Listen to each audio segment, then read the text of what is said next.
പാരത്രികമാകുന്ന ലോകത്തിനു വേണ്ടി ഈ ദുന്യവിയാകുന്ന ജോഗത്തെ ചിട്ടപ്പെടുത്തിക്കൊണ്ട് ജീവിക്കുന്നവരെ, നിങ്ങൾക്ക് മനോഹരമായ സ്വർഗമാണ്. كانت لهم جنات الفردوس نزلا خالدين فيها لا يبغون عنها حولا. ഫിർദൗസ് എന്ന മഹനീയമായ സ്വർഗത്തിലാണ്. ആ സ്വർഗത്തിൽ നിന്ന് നിങ്ങൾ ഒരിക്കലും പുറത്തേക്ക് പോകേണ്ടതില്ല. ആ സ്വർഗത്തിൽ നിന്ന് നിങ്ങളെ പുറത്താക്കാൻ ഒരാളുമില്ല. ഖാലിദീന ഫിഹാ, ആ ഫിർദൗസ് എന്ന സ്വർഗത്തിൽ നിങ്ങൾ ശാശ്വതരാ. ഈ ദുനിയാവിൽ സുഹൃതങ്ങൾ ചെയ്യണേ, നന്മകൾ അനുഷ്ഠിക്കണേ, വിശ്വാസം രൂഢമൂലമാക്കണേ. നമ്മുടെ ഉസ്താദുമാർ എല്ലാവരും ബിരുദവും ബിരുദാനന്തര ബിരുദവും എടുക്കുന്ന സമയത്താണ് കിതാബോധ്. അവിടെ വരെ ഈ പ്രസിദ്ധമായി ഹദീസ് കൊണ്ടുവന്നിട്ടുണ്ട്. എന്ന് പറഞ്ഞാൽ അത്രത്തോളം സുദീർഘമായ, എല്ലാവർക്കും അറിയാവുന്ന, ആർക്കും എതിർപ്പില്ലാത്തതാകുന്ന വിഷയമാണ് മനസ്സിലാക്കുന്നത്. പക്ഷെ നമുക്ക് വിലയില്ല. കാരണം അങ്ങനെയാണ്, നമ്മൾ സുന്നികൾ പല ദിക്റിനും വിറുദിനും ഔറാദുകൾക്കും വില കൊടുക്കുന്നില്ല. നമുക്കറിയാവുന്ന സുബ്ഹാനല്ലാഹയുടെ മഹത്വം എത്ര പറഞ്ഞാലും നമ്മുടെ തലയിൽ കയറൂല. തലയിൽ കയറിയാൽ ഒക്കെ പണ്ട് മുതൽ ചെല്ലുന്നതല്ലേ എന്നാണ്. അൽഹംദുലില്ലാഹ്, അല്ലാഹു അക്ബർ. ഇതിന്റെയൊക്കെ മഹത്വം എത്രയാണ്, എത്ര വലുതാണ്. കലിമത്താനി ഖഫീഫത്താനി അലൽ ലിസാനി സഖീലത്താനി ഫിൽ മീസാനി ഹബീബത്താനി ഇലർ റഹ്മാൻ. നാളെ നന്മ തിന്മകൾ തൂക്കുന്നതാകുന്ന തുലാസിൽ നന്മകൾക്ക് ഭാരം കൂട്ടുന്നതായ സാധനം, നാവിന്മേൽ വളരെ ലഘുവായ ദിക്ർ, അല്ലാഹുവിന് ഏറ്റവും ഇഷ്ടപ്പെട്ട ദിക്ർ സുബ്ഹാനല്ലാഹി വബിഹംദിഹി സുബ്ഹാനല്ലാഹിൽ അളീം എന്ന ദിക്റാണെന്ന് ഹബീബ് മുഹമ്മദ് മുസ്തഫ. 50 രൂപയുടെ ബിരിയാണിയുടെ വില നമ്മൾ ദിക്റിന് കൊടുക്കാത്ത അവസ്ഥയായി. അല്ലാഹു നമ്മളെ കാക്കട്ടെ. നമ്മൾ എല്ലാ കാര്യങ്ങൾക്ക് ശരിക്കും ഒന്നുകൂടി ഒന്ന് ശ്രദ്ധ വരുത്തണം, ഒന്നുകൂടി പഴമയിലേക്കൊന്ന് തിരിയണം. അല്ലാഹു തൗഫീഖ് നൽകട്ടെ. നിസ്കാരത്തിന് ശേഷം സുബ്ഹാനല്ലാഹ്, അൽഹംദുലില്ലാഹ്, അല്ലാഹു അക്ബർ, ഇതിനൊക്കെ ഭയങ്കര ശ്രേഷ്ഠതയാണ്. ഒമാ സുബ്ഹാനല്ലാഹ്, ഒരു സുബ്ഹാനല്ലാഹയുടെ മഹത്വം എന്താണ് നബിയെ? നബി തങ്ങൾ പറഞ്ഞു, തംലഉ ബൈന സമാവാതി വൽ അർളീൻ, 7 ആകാശങ്ങൾക്കും 7 ഭൂമികൾക്കും നിറയും അതിന്റെ പ്രതിഫലം സ്വഹാബ എന്ന് ഹബീബ് മുഹമ്മദ് മുസ്തഫ.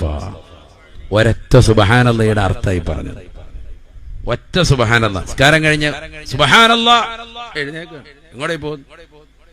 സാഹു അൽഹംദുലില്ലാഹ്, കാരം കഴിഞ്ഞാൽ അവിടെ ഇരിക്കൻ ഒന്ന് ഓതിൻ. സുബ്ഹാനല്ലാഹ് 33, അൽഹംദുലില്ലാഹ് 33, അല്ലാഹു അക്ബർ 34 ചെല്ലിൻ. അതൊക്കെ മഹത്തല്ലേ? ഇതൊക്കെ ഏറ്റവും ശ്രേഷ്ഠമായ ദിക്റല്ലേ അഫ്ളലു അഫ്ളല ദിക്ർ, ഏറ്റവും ശ്രേഷ്ഠമായ ദിക്റല്ലേ ഏത്? ലാ ഇലാഹ ഇല്ലല്ലാഹ്. ഞാനും എന്റെ മുൻകഴിഞ്ഞു പോയ സർവ്വ അമ്പിയാക്കളും ചൊല്ലിയിരുന്ന ദിക്റാണ്, ഏറ്റവും ശ്രേഷ്ഠമായ ദിക്റാണ് ലാ ഇലാഹ ഇല്ലല്ലാഹ് എന്ന ഹബീബ് മുഹമ്മദ് മുസ്തഫ. അതൊരു 10 നിസ്കാരം കഴിഞ്ഞ് ചെല്ലാൻ നമുക്ക് മടിയാണ്. എങ്ങോട്ടായി ഓടുന്നത്? എന്നിട്ട് അല്ലാഹു സുബ്ഹാനഹു വ തആല പറയാൻ, ഇനിയാണ് നമ്മുടെ വിഷയവുമായി ബന്ധം, ശരിക്കും ശ്രദ്ധിക്കണേ. قل لو كان البحر مدادا لكلمات ربي لنفد البحر قبل أن تنفد كلمات ربي ولو جئنا بمثله مددا. ലോകത്തുള്ളതാകുന്ന സർവ്വജലാശയങ്ങളെയും അത് മുഴുവനും മഷികളാക്കി മാറ്റുകയും അതെല്ലാം കൂടി പടച്ച റബ്ബിൻ്റെതാകുന്ന ഇൽമുകളെ രേഖപ്പെടുത്താൻ വേണ്ടി ആ മഷികളെ മുഴുവനും എല്ലാത്തിനെ കൂടി സജ്ജമാക്കിയാലും മാനഫിദത്ത് കലിമാത്തുല്ലാഹ്, അല്ലാഹുവിൻ്റെതായ കലിമത്തുകളെ രേഖപ്പെടുത്താൻ സാധ്യമല്ല. ലൗ കാനൽ ബഹ്റു മിദാദൻ ലികലിമാ ربي لنفد البحر قبل أن تنفد كلمات ربي. എന്റെ സൃഷ്ടാവായ ജഗന്നിയന്താവായ പരിപാലകനാകുന്ന അല്ലാഹുവിന്റെ വചനങ്ങളെ, കലിമാത്തുകളെ, അവന്റെ അറിവുകളെ, ലോകത്തുള്ളതാകുന്ന സർവ്വ സമുദ്രങ്ങളെ മുഴുവനും അത് മുഴുവനും മഷികളാക്കി മാറ്റുകയും അതെല്ലാം മഷികളെ വെച്ചുകൊണ്ട് എല്ലാ കലിമാത്തുകളും രേഖപ്പെടുത്താൻ വേണ്ടി നിലകൊണ്ടാലും അള്ളാഹുവിന്റെ കലാമുകളെ, അള്ളാഹുവിന്റെ അറിവുകളെ രേഖപ്പെടുത്താൻ പറ്റൂല. ലനഫിദൽ ബഹ്റു ഖബ്ല അൻ തൻഫദ കലിമാതു റബ്ബി. എന്റെ റബ്ബിന്റെതാകുന്ന വചനങ്ങളെ, എന്റെ റബ്ബിന്റെതാകുന്ന കലിമാത്തുകളെ വിശദീകരിച്ച് തീരുന്നതിന് മുമ്പ് തന്നെ ലോകത്തുള്ളതാകുന്ന സർവ്വജലാശയങ്ങളിലെയും മഷികൾ പരിപൂർണമായി വറ്റിപ്പോകുമത്രേ. വലൗ ജഅനാ ബിമിസ്ലിഹി മദദാ. ഈ ഭൂമിയുടെ 3 ഭാഗം മുഴുവനും കടലാണ്, വെള്ളമാണ്. അത്രയേറെ തന്നെ എത്ര ഇരട്ടി വീണ്ടും വീണ്ടും ജലാശയം മുഴുവനും മഷികളാക്കി കൊണ്ടുവന്നാൽ പോലും അള്ളാഹുവിന്റെ ഇൽമുകളെ രേഖപ്പെടുത്തി തീർക്കാൻ പറ്റൂല.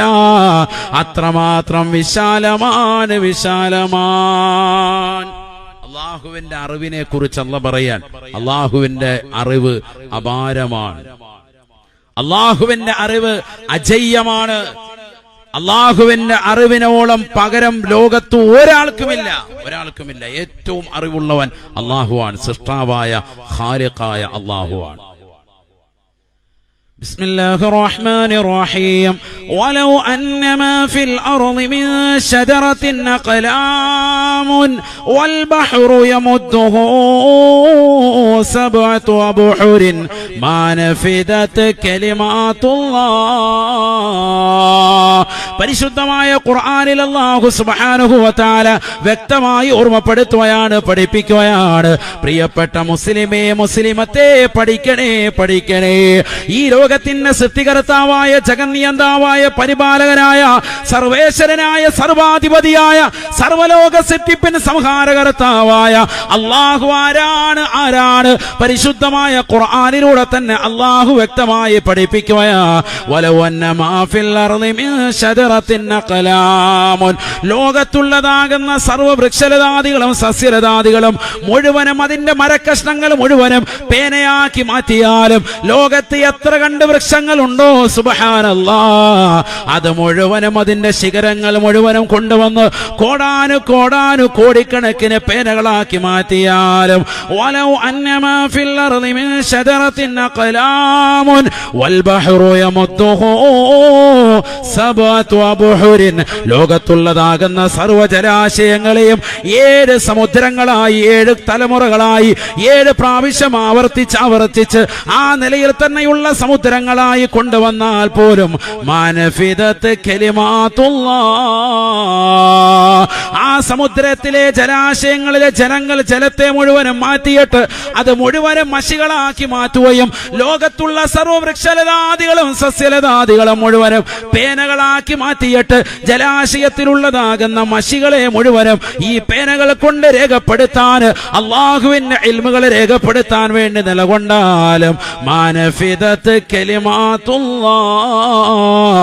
അള്ളാഹുവിന്റെ വചനങ്ങൾ രേഖപ്പെടുത്താൻ ഈ ജലാശയത്തിലേതാകുന്ന മഷികളോ മതിയാകുകയില്ല. ലോകത്തുള്ള വൃക്ഷലതാദികളും സസ്യലതാദികളും പേനയാക്കിയതുകൊണ്ട് തന്നെ മതിയാകുകയില്ല എന്ന് പരിശുദ്ധമായ ഖുർആൻ. റബ്ബിന്റെ ഇൽമിനെ രേഖപ്പെടുത്താൻ പറ്റൂല. അത്രമാത്രം അപാരമാകുന്ന അറിവുള്ള ആളാണ് ആര്? അല്ലാഹു. പഠിച്ചു വെക്കണം നമ്മൾ. അല്ലാഹ് ആരാണെന്നുള്ളത് ഇന്നത്തെ തലമുറ ശരിക്കും അറിയുന്നില്ല. അതുകൊണ്ടാണ് വിഡ്ഢിത്തം വിളിച്ചു പറയുന്നത്. എന്താണ് ആ വിഡ്ഢിത്തം? ശേഷം ഞാൻ പറയും. അല്ലാഹു തൗഫീഖ് നൽകട്ടെ. ശ്രദ്ധിക്കുന്നുണ്ടോ നിങ്ങൾ? ശരിക്കും ശ്രദ്ധിക്കണേ. അല്ലാഹു സുബ്ഹാനഹു വ തആലയുടെ അറിവ് നിസ്സാരമല്ല. ഇന്ന് നടക്കുന്ന സംഭവങ്ങളും അറിയുന്നവൻ അല്ലാഹുവാണ്. വരാനിരിക്കുന്ന സംഭവങ്ങളും അറിയുന്നവൻ അല്ലാഹുവാണ്. കഴിഞ്ഞുപോയ ഭൂതകാലത്തിലുള്ള വിഷയങ്ങളും അറിയുന്നവൻ അല്ലാഹുവാണ്. നമ്മൾ ആയത്തുൽ കുർസി ഓതാറില്ലേ? നോദിക്ക കൂടെ. ബിസ്മില്ലാഹിർ റഹ്മാനിർ റഹീം. അല്ലാഹു ലാ ഇലാഹ ഇല്ലാ ഹുവൽ ഹയ്യുൽ ഖയ്യൂം ലാ തഅഖുദുഹു സിനത്തുൻ വലാ നൗം ലഹു മാ ഫിസ് സമാവാതി വമാ ഫിൽ അർദ് മൻ ദല്ലദീ യശ്ഫഉ ഇൻദഹു ഇല്ലാ ബിഇذനിഹി യഅലമു ما بين أيديهم وما خلفهم ولا يحيطون بشيء من علمه إلا بما شاء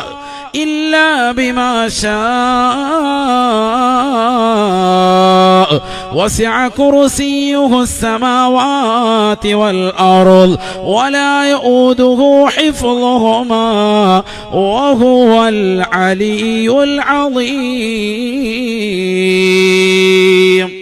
പരിശുദ്ധമായ ഖുർആനിലെ ഏറ്റവും ശ്രേഷ്ഠമായ ആയത്താൻ. സുഇല ലി റസൂലില്ലാഹി സ്വല്ലല്ലാഹു അലൈഹി വസല്ലം അയ്യു ആയത്തിൻ അഅ്ളമു ആയത്തിൽ ഖുർആൻ. പരിശുദ്ധമായ ഖുർആനിന്റെ ആയത്തുകളിൽ 6666 ആയത്തുകളിൽ ഏറ്റവും മഹോന്നതമായ ആയത്തേതാ? ഫഖാല റസൂലുള്ളാഹി സ്വല്ലല്ലാഹു അലൈഹി വസല്ലമ, അല്ലാഹുവിന്റെ റസൂൽ പറയുകയാ, ആയത്തുൽ കുർസി. ഏറ്റവും ശ്രേഷ്ഠമായ ഏറ്റവും മഹത്തരമായ ആയത്തേതാണ് ഖുർആനിലെ? ഏതാണ്? ആയത്തുൽ കുർസിയാണ്. അല്ലാഹു തൗഫീഖ് നൽകട്ടെ. എന്താണ് അതിന് കാരണം? ഇസ്മുൽ അഅ്ളമിൽപ്പെട്ട നാമം ഇതിലുണ്ട് എന്ന് ഇബ്നു അബ്ബാസ് റളിയല്ലാഹു അൻഹു. അല്ലാഹു തൗഫീഖ് നൽകട്ടെ. ദുആഇന് ഇജാബത്ത് കിട്ടാൻ അല്ലാഹ് ഈ ആയത്തുൽ കുർസിയെ ഓതിയിട്ടൊന്ന് ദുആരെന്ന് വായിക്കുക. അല്ലാഹു തൗഫീഖ് നൽകട്ടെ. ഭയങ്കര ബലാണ്. അതല്ലേ ശൈത്താൻ പോലും എന്നിലേക്ക് അടുക്കാതിരിക്കണമെങ്കിൽ എന്ത് ഓതിയാൽ മതി എന്ന് പറഞ്ഞത്? ആയത്തുൽ കുർസി ഓതിയാൽ മതി എന്ന് പറഞ്ഞു. ചരിത്രം വിശാലമാണ്, വഴിമാറിപ്പോ. അതുകൊണ്ട് ഞാൻ തിരിച്ചു വരുന്നു. അതുകൊണ്ടാണ് എല്ലാ ദിവസവും ഉറങ്ങുന്ന സമയത്ത് എന്തൊക്കെ ഓതണം? ഫാത്തിഹ, ആയത്തുൽ കുർസി, ആമന റസൂലു, സൂറത്തുൽ ഇഖ്ലാസ്, മുഅവ്വിദത്തൈൻ, ഖുൽ അഊദു ബിറബ്ബിൽ ഫലക്, ഖുൽ അഊദു ബിറബ്ബിൻ നാസ് ഓതി ഊതുക. കയ്യിൽ ഊതുക, തല മുതൽ കാല് വരെ തടവുക. എല്ലാ ചുഴലിക്കാറ്റും ആ വഴി പൊയ്ക്കോളും, ശൈത്താനൊക്കെ ഓടും. മനസ്സിലാകുന്നുണ്ട്? അല്ലാഹു തൗഫീഖ് നൽകട്ടെ. ചുഴലി ഉണ്ടാവൂല, അതിനെന്ത് വേണം? ഇത് ഓതിയിട്ട് തല മുതൽ കാല് വരെ തടയാൻ മതി. പറഞ്ഞ മനസ്സിലായില്ലെങ്കിൽ ശൈത്താൻ അടുക്കൂല. അല്ലാഹു തൗഫീഖ് നൽകട്ടെ. പറഞ്ഞത് തിരിഞ്ഞോ? തിരിയേണ്ടവർക്ക് തിരിഞ്ഞ്, അല്ലാത്തവര് നട്ടം തിരിയും. അല്ലാഹു സാലിഹീങ്ങളെ ചേർക്കുമാറോ. ഇത് ഓതിയാൻ മതി. നിങ്ങൾ ഓതി നോക്ക്, ഇന്ന് പോലെ ഓതിക്കോ. അല്ലാഹു തൗഫീഖ് നൽകട്ടെ. ആർക്കും ചുഴലി ബാധിക്കത്തുമില്ല, അസുഖങ്ങളൊന്നും ഉണ്ടാവൂല. എല്ലാ അസുഖങ്ങൾക്കും ശിഫ. ഫാത്തിഹത്തുൽ കിതാബി ശിഫാഉം മിൻ കുല്ലി ദാഇൻ ശഫീഉനാ റസൂലുള്ളാഹി. എല്ലാ രോഗങ്ങൾക്കുമുള്ള ശമനമാണ് ഫാത്തിഹ സൂറത്തെന്ന് ഹബീബ് മുഹമ്മദ് മുസ്തഫ. ഹദീസാണ്. ഈ ഹദീസ് ബഹുമാനപ്പെട്ടതാകുന്ന ഇമാം ബൈളാവി റളിയല്ലാഹു അൻഹു അദ്ദേഹത്തിന്റെ തഫ്സീറാകുന്ന അൻവാറു തൻസീൽ വ അസ്റാറു തഅ്വീൽ എന്ന തഫ്സീർ ബൈളാവിയിൽ വരെ കൊണ്ടുവന്നിട്ടുണ്ട്. നമ്മുടെ ഉസ്താദുമാര് എല്ലാവരും ബിരുദവും ബിരുദാനന്തര ബിരുദവും എടുക്കുന്ന സമയത്താണ് ഈ കിതാബ് ഓതുക. അവിടെ വരെ ഈ പ്രസിദ്ധമായി ഹദീസ് കൊണ്ടുവന്നിട്ടുണ്ട്. എന്ന് പറഞ്ഞാൽ അത്രത്തോളം സുദീർഘമായ, എല്ലാവർക്കും അറിയാവുന്ന, ആർക്കും എതിർപ്പില്ലാത്തതാകുന്ന വിഷയമാണ്. മനസ്സിലാക്കുന്നത്. പക്ഷെ നമുക്ക് വിലയില്ല. കാരണം അങ്ങനെയാണ്. നമ്മൾ സുന്നികൾ പല ദിക്റിനും വിർദിനും ഔറാദുകൾക്കും വില കൊടുക്കുന്നില്ല. നമുക്കറിയാവുന്ന സുബ്ഹാനല്ലാഹയുടെ മഹത്വം എത്ര പറഞ്ഞാലും നമ്മുടെ തലയിൽ കയറൂല. തലയിൽ കയറിയാലും ഒക്കെ പണ്ട് മുതൽ ചെല്ലുന്നതല്ലേ എന്നാണ്. അൽഹംദുലില്ലാഹ്, അല്ലാഹു അക്ബർ. ഇതിന്റെയൊക്കെ മഹത്വം എത്രയാണ്, എത്ര വലുതാണ്.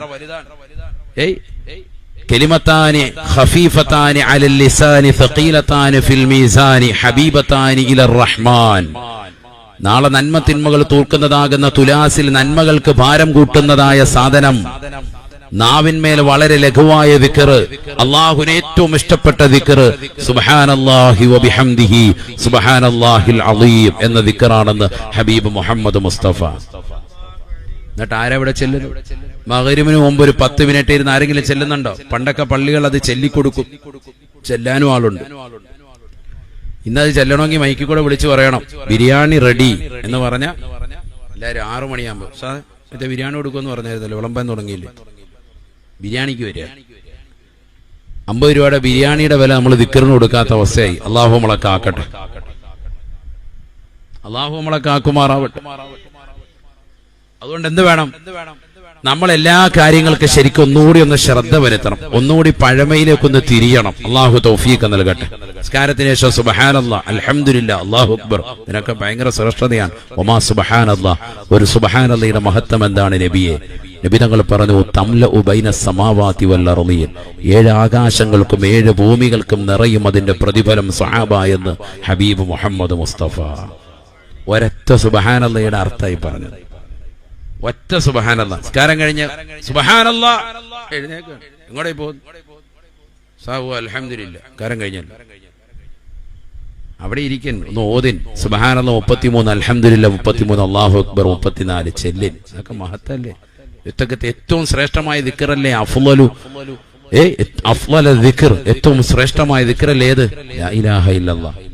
ഞാനും എന്റെ മുൻകഴിഞ്ഞു പോയ സർവ്വ അമ്പിയാക്കളും ചൊല്ലിയിരുന്ന ദിക്റാണ്, ഏറ്റവും ശ്രേഷ്ഠമായ ദിക്റാണ് ലാ ഇലാഹ ഇല്ലല്ലാഹ് എന്ന ഹബീബ് മുഹമ്മദ് മുസ്തഫ. അതൊരു 10 നിസ്കാരം കഴിഞ്ഞ് ചെല്ലാൻ നമുക്ക് മടിയാണ്. എങ്ങോട്ടായി ഓടുന്നത്? എവിടേക്കാണ് നീ ഓടുന്നത്? അടുത്ത സെക്കൻഡിൽ മരിക്കുമെന്നുള്ള ചിന്തയില്ലാതെ ഭൗതിക ലോക ആഡംബര ആസ്വാദനങ്ങളിൽ മുഴുകി ജീവിക്കുന്ന മനുഷ്യനായി ഇന്നത്തെ തലമുറ മാറിയില്ലേ? അള്ളാഹുവിനെ ഭയപ്പെടാത്തവരായി മാറിയില്ലേ? എവിടേക്കാണ് നിന്റെ ഓട്ടം? മരണത്തിലേക്കല്ലേ ചിന്തിക്കൻ. എത്രയെത്ര ആളുകളുടെ മരണപ്പെട്ടു പോയി. എത്ര തെമ്മാടികളും എത്ര മോശപ്പെട്ടതാകുന്ന ജീവിതം നയിച്ചവരും ഏകാധിപതിയും സ്വേച്ഛാധിപതിയുമായിരുന്ന ഭരണാധികാരികൾ വരെ മരണത്തിന് വഴിമാറിയില്ലേ? എന്നിട്ടും നീ എന്തേ ചിന്തിക്കാത്തത്? അടുത്ത സെക്കൻഡിൽ നീയും മരിക്കേണ്ടവനല്ലേ? ക്ലാപ്പനപ്പള്ളിയുടെ പരിസരത്ത് പുതുത്തെരു പള്ളിയുടെ ആകുന്ന ഖബർസ്ഥാനിൽ എന്റേതാകുന്ന ജനാസ കൊണ്ടുവന്ന് വെക്കപ്പെടുമെന്നുള്ള ചിന്തയില്ലാതെ നീ എവിടേക്കാണ് ഓടുന്നത്? അതുകൊണ്ട് ഒരു 5 മിനിറ്റ് നീ ഇരിക്കുന്ന ദുആയിൽ ഭാഗവാക്കാകി. നിനക്ക് വേണ്ടി, നിന്റെ നാടിന് വേണ്ടി, സമൂഹത്തിന്റെ നന്മയ്ക്ക് വേണ്ടി, നാട്ടുകാരുടേതാകുന്ന ഖൈറിന് വേണ്ടി ഖത്തീബ് ഉസ്താദ് ദുആ ചെയ്യുമ്പോ നീ ഓടാതെ എവിടെ ഇരിക്കൻ? ദുആ പിന്നെ ആമീൻ പറയും. അല്ലാഹു തൗഫീഖ് നൽകട്ടെ. അല്ലാഹു തൗഫീഖ് നൽകട്ടെ. റബ്ബിന്റേതാകുന്ന ഇൽമിനെ കുറിച്ച് പറയാ. ഏതില്? ഈ ആയത്തുൽ കുർസിയിൽ. ആയത്തുൽ കുർസി ദുആയിന് ഇജാബത്ത് കിട്ടാൻ കാരണമാണെന്ന് പറയാൻ കാരണം എന്താ? അതിനകത്ത് എന്തുണ്ട്? ഇസ്മുൽ ആദമിൽപ്പെട്ട നാമമുണ്ട്. ഏതാണത്? ഹയ്യുൽ ഖയ്യൂം എന്ന നാമമാണ്. അതുകൊണ്ടാണ് സൂഫിയാക്കളാകുന്ന ഉസ്താദുമാരെ നിങ്ങൾ ശ്രദ്ധിച്ചു നോക്കിൻ, അവർ ഈ നാമം കൊണ്ടുവരും. യാ ഹയ്യു യാ ഖയ്യൂം, യാ ഹയ്യു യാ ഖയ്യൂം, യാ ഹയ്യു യാ ഖയ്യൂം. അങ്ങനെ ചോദിച്ചിട്ടാണ് അവരുടെ ദുആ. അല്ലെങ്കിൽ നസ്അലുക യാ അല്ലാഹു ബിഹഖി യാ ഹയ്യു യാ ഖയ്യൂം ചോദിക്കലുണ്ട്. ഹയ്യുൻ ഖയ്യൂം, എന്നും ജീവിച്ചിരിക്കുന്നവനും നിലനിൽക്കുന്നവനുമായ അല്ലാഹു. ഭയങ്കരാണത്. ഖുർആൻ വ്യാഖ്യാതാക്കളുടെ നേതാവാണ് ആര്? ഇബ്നു അബ്ബാസ് റളിയല്ലാഹു അൻഹു. അദ്ദേഹം പറയാണ് ഇസ്മുൽ ആദമിൽപ്പെട്ട നാമമാണേത്? ഹയ്യുൽ ഖയ്യൂം. അത് ഏതിനകത്തുണ്ട്? ആയത്തുൽ കുർസിയിലുണ്ട്. അല്ലാഹു ലാ ഇലാഹ ഇല്ലാ ഹുവൽ ഹയ്യുൽ ഖയ്യൂം. നമ്മളെന്തിനാ ഇപ്പൊ അത് പറഞ്ഞത്? ഈ ആയത്ത് എന്തിനാ ഓതിയത്? അള്ളാഹുവിന്റെ ഇൽമിനെ കുറിച്ച് പറഞ്ഞുകൊണ്ടിരിക്കുകയാണ്. അവന്റെ അറിവ് അപാരമാണ്. അതിനെക്കുറിച്ചുള്ള വിശദീകരണം ഈ ആയത്തിലുണ്ട്. ബിസ്മില്ലാഹിർ റഹ്മാനിർ റഹീം. അല്ലാഹു ലാ ഇലാഹ ഇല്ലാ ഹുവൽ ഹയ്യുൽ ഖയ്യൂം ലാ തഅഖുദുഹു സിനത്തുൻ വലാ നൗം ലഹു മാ ഫിസ് സമാവാതി വമാ ഫിൽ അർദ് മൻ ദല്ലദീ യശ്ഫഉ ഇൻദഹു ഇല്ലാ ബിഇذനിഹി يعلم ما بين أيديهم وما خلفهم ولا يحيطون بشيء من علمه. അള്ളാഹുവിന്റെ അറിവ് അപാരമാണ്, അജയ്യമാ. യഅലമു മാ ബൈന ഐദീഹിം വമാ ഖൽഫഹും, കഴിഞ്ഞുപോയതാകുന്ന കാര്യങ്ങളെ കുറിച്ചും വരാനിരിക്കുന്ന സംഭവ വികാസങ്ങളെ കുറിച്ചും ഭാവി കാലത്തെ പറ്റിയും ഭൂതകാലത്തെ പറ്റിയും വ്യക്തമായ അറിവുള്ളവനാണ് അല്ലാഹ്. യഅലമു മാ ബൈന ഐദീഹിം വമാ ഖൽഫഹും വലാ യുഹീ بشيء من علمه إلا بما شاء. അല്ലാഹു ഉദ്ദേശിച്ചവർക്കല്ലാതെ അറിവുകളിൽ നിന്നുള്ള ഒരു ഭാഗത്തെ അല്ലാഹു നൽകുകയേ ഇല്ല. അല്ലാഹു ഖൈർ ഉദ്ദേശിച്ച വിഭാഗത്തിനല്ലാതെ അറിവൻ സമ്മാനിക്കുകയില്ല. കാരണം അറിവെന്ന് പറയുന്നത് അല്ലാഹുവിൻ്റെതാകുന്ന ഭാഗത്ത് നിന്ന്, അല്ലാഹുവിൽ നിന്നുള്ള അല്പം പ്രകാശമാണ്. ആ പ്രകാശത്തിന്റെ കിരണങ്ങൾ നിന്റെ ജീവിതത്തിൽ പ്രോചരിക്കണോ, നിനക്ക് ലഭിക്കണോ? ഇല്ലാ ബിമാ ശാ. അല്ലാഹു ഉദ്ദേശിക്കണം. അള്ളാഹ് ഉദ്ദേശിച്ചെങ്കിൽ മാത്രമേ നമ്മളെ ആലിമാക്കൂ, അള്ളാഹ് ഉദ്ദേശിച്ചെങ്കിൽ മാത്രമേ മുത്തഅല്ലിമാക്കൂ, അള്ളാഹ് ഉദ്ദേശിച്ചെങ്കിൽ മാത്രമേ പള്ളി പോകാൻ തോന്നിക്കൂ, അള്ളാഹ് ഉദ്ദേശിച്ചെങ്കിൽ മാത്രമേ ദീനിയായ കാര്യങ്ങളിൽ വഅദിന്റെ മജ്‌ലിസുകൾ വരാനും എന്തെങ്കിലും ഒന്ന് ഉൾക്കൊള്ളാനും അത് ജീവിതത്തിൽ പ്രാവർത്തികമാക്കാനും ഒക്കെ ലക്ഷ്യം വെക്കണമെങ്കിൽ അള്ളാഹ് ഉദ്ദേശിക്കണം. വലാ യുഹീതൂന ബിശൈഇൻ മിൻ ഇൽമിഹി ഇല്ലാ ബിമാ ശാ. അള്ളാഹ് കരുതണം. അള്ളാഹു കൂട്ടത്തിൽ നമ്മളെ ഉൾപ്പെടുത്തി. അതുകൊണ്ടാണല്ലോ അൽഹംദുലില്ലാഹ് 2 മിനിറ്റെങ്കിലും ഇവിടെ ഇരിക്കാൻ സൗഭാഗ്യം അള്ളാഹു നൽകിയത്. അള്ളാഹു കബൂലാക്കട്ടെ. അതിനാണ് ആദ്യം നിങ്ങളെ കൊണ്ട് അൽഹംദുലില്ലാഹ് പറയിച്ചത്. നിസ്സാര കാര്യമല്ല ഇൽമിന്റെ സദസ്സിൽ വന്നിരിക്കുക എന്ന് പറയുന്നത്. എല്ലാവർക്കും പറ്റൂലത്. പടച്ച റബ്ബ് അനുഗ്രഹിച്ചവർക്കല്ലാതെ അതിന് സാധ്യമാകൂല. അള്ളാഹു തൗഫീഖ് നൽകട്ടെ. അള്ളാഹു തൗഫീഖ് നൽകട്ടെ. നമ്മുടെ മക്കളിൽ പലരെ ആലിമാക്കാൻ നമ്മൾ ഉദ്ദേശിച്ചിട്ടുണ്ട്, ഹാഫിളാക്കാൻ ഉദ്ദേശിച്ചിട്ടുണ്ട്, ഇൽമിന്റെ വഴിത്താരയിലേക്ക് പറഞ്ഞു വിട്ടിട്ടുണ്ട്. അള്ളാഹു പരിപൂർണ വിജയം കൊടുക്കുമാറാവട്ടെ. ചിലർക്ക് പകുതി എത്തുമ്പോൾ മുറിഞ്ഞു പോകും. വീട്ടിലുള്ള പ്രശ്നങ്ങൾ, പ്രാരാബ്ദങ്ങൾ, വിഷയങ്ങൾ, പാപ്പ മരണപ്പെട്ടുപോയി, ഭാരിച്ച ഉത്തരവാദിത്തങ്ങൾ, ജീവിത വ്യവഹാരങ്ങൾ, ജോലി ഭാരങ്ങൾ ഒക്കെ വരുമ്പോ അവന്റെ വിദ്യാഭ്യാസം പാടെ മുറിഞ്ഞു പോവാൻ അല്ലേ? ഓതൽ അങ്ങനെ മുടങ്ങിപ്പോയ എത്ര ആളുകളുണ്ട്. ഓതാൻ വേണ്ടി വിട്ടതാണ്, പക്ഷെ പകുതിക്ക് എത്തിയിട്ട് തിരിച്ചു പോകേണ്ടി വന്നു. ആത്മീയമായ അറിവിൽ പൂർണ്ണമായി എത്തിപ്പെടാൻ സാധിക്കാത്ത എത്ര ആളുകളുണ്ട്. ഇപ്പൊ എന്റെ സുഹൃത്തുക്കളിൽ തന്നെ എത്ര ആളുകളുണ്ട്. താഹ ഉസ്താദിന്റെ സുഹൃത്തുക്കളിൽ എത്ര ഉണ്ടാവും. അവിടെ ഇരിക്കുന്ന ഉസ്താദുമാരുണ്ട്. അവരുടെ കൂടെ പഠിച്ച എത്ര ആളുകൾ തന്നെ ഇന്ന് അവരുടേതാകുന്ന ഒരു ഭാഗത്തിലേക്ക് എത്തിപ്പെടാൻ സാധിക്കാതെ പോയ മറ്റ് വിഭാഗങ്ങളിലേക്ക് അല്ലെങ്കിൽ മറ്റുള്ളതാകുന്ന ജോലി തിരക്കുകളിലേക്ക് തിരിഞ്ഞു പോയിട്ടുള്ളതാകുന്ന എത്രയോ പാവങ്ങൾ ഉണ്ടാകും. റബ്ബിന്റെ ഒരു വലിയ നിഅമത്താണ്, വലിയൊരു അനുഗ്രഹമാണ് പൂർത്തീകരിക്കുക എന്ന് പറയുന്നത്. ആരും പൂർത്തീകരിച്ചിട്ടില്ല. നമ്മളൊക്കെ ഇപ്പോഴും മുത്തഅല്ലിമാണ്. അള്ളാഹു നമ്മളെയൊക്കെ നല്ല ഇൽമിന്റെ വാഹകർ ഉൾപ്പെടുത്തി അനുഗ്രഹിക്കുമാറാവും. പറഞ്ഞു വന്നത് അള്ളാഹു ഉദ്ദേശിച്ചെങ്കിൽ മാത്രമേ നമ്മൾ ഖൈറിലേക്ക് എത്തിപ്പെടുകയുള്ളൂ. എല്ലാ കാര്യങ്ങളും അറിയുന്നവൻ അള്ളാഹുവാണ്. ആദ്യം മനസ്സിലാക്കി വെക്കുക. നോക്കൂ നിങ്ങൾ, നമുക്കെല്ലാവർക്കും അറിയാവുന്ന അർ-റഹ്മാൻ സൂറത്ത് അറിയില്ലേ? അതിന്റെ ആദ്യത്തെ ആയത്തുകൾ എല്ലാവർക്കും അറിയാം. ആദ്യത്തെ ഒരു 10 ആയത്തെങ്കിലും കിട്ടാത്തവർ വളരെ കുറവാണ്. നോദിക്കെല്ലാവരും. ബിസ്മില്ലാഹിർ റഹ്മാനിർ റഹീം. الرحمن علم القرآن خلق الإنسان علمه البيان. പരിശുദ്ധമായ ഖുർആനിലൂടെ അല്ലാഹു സുബ്ഹാനഹു വ തആല വ്യക്തമായി പഠിപ്പിക്കുകയാണ്. പഠിക്കണേ, അല്ലാഹു ആരാണ്? എല്ലാ സൂറത്തുകളിലൂടെയും തുടക്കത്തിലൂടെ തന്നെ വ്യക്തമായി പഠിപ്പിച്ചവനാണ്. ബിസ്മില്ലാഹി അർ-റഹ്മാനിർ റഹീം. ഈ ലോകത്ത് വഴിപ്പെട്ടവർക്കും വഴിപ്പെടാത്തവർക്കും ഒരുപോലെ ഗുണം ചെയ്യുന്നവനാണ് അല്ലാഹ്.